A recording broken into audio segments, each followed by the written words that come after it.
Controller drift can be frustrating, but there are several methods to fix it. Follow these steps to troubleshoot and resolve the issue effectively. Step 1. Clean the controller. Start by turning off your controller and using compressed air or a soft cloth to clean around the analog sticks. Dust and debris can cause drift, so ensure the area is free from any obstructions. Step 2. Update firmware. Check if your controller has any available firmware updates. Connect it to your console or PC and follow the manufacturer's instructions to update the firmware, which can resolve connectivity issues and improve performance.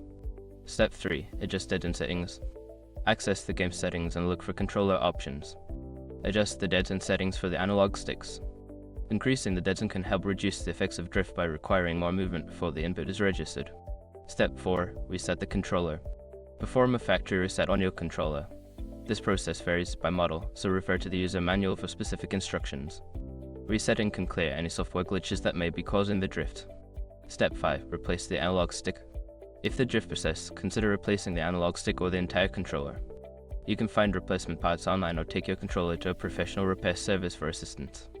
By following these steps, you should be able to fix controller drift effectively. If the problem continues, it may be time to consider a new controller.